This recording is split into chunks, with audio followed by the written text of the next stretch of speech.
ये दिन बहुत महत्वपूर्ण है। गरुड़ पुराण में कहा गया है कि तीसरे दिन आत्मा को अपने सभी कर्मों की स्मृति आने लगती है। ये ठीक वैसे ही है जैसे परीक्षा के समय हमें सब कुछ याद आ जाता है। आत्मा के सामने उसके पूरे जीवन के कर्म प्रकट होने लगे। चित्रगुप्त जो यमराज के लेखक हैं, उन्होंने प्रत्येक कर्म का हिसाब रखा हुआ था। हमारे शास्त्रों में कहा गया है, अवश्यमेव भोक्तव्यम कृतम कर्म शुभाशुभम, अर्थात अच्छे या बुरे जो भी कर्म किए हैं उनका फल अवश्य भोगना पड़ता है। एक बार उसने एक गरीब ब्राह्मण को भोजन कराया था। वह दृश्य उसके सामने आया। उस ब्राह्मण के चेहरे पर जो प्रसन्नता थी वह पुण्य बनकर आत्मा के साथ थी। फिर एक और घटना याद आई।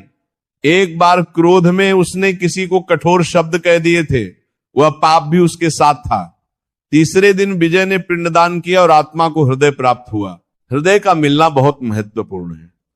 हृदय में ही भावनाएं रहती हैं, संवेदनाएं रहती हैं। अब आत्मा अपने परिवार की पीड़ा को और गहराई से महसूस कर सकती थी।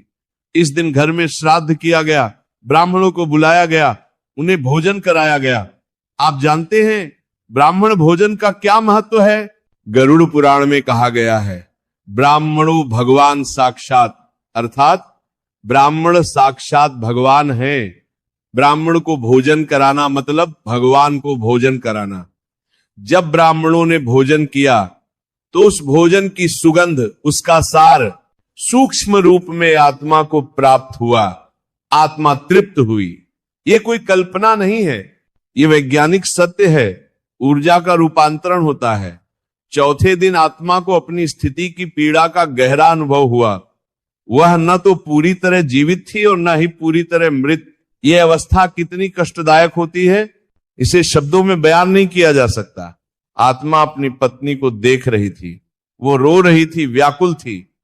आत्मा उसे समझाना चाहती थी कि मृत्यु तो इस शरीर की हुई है, आत्मा तो अमर है, लेकिन नहीं बता सकती थी।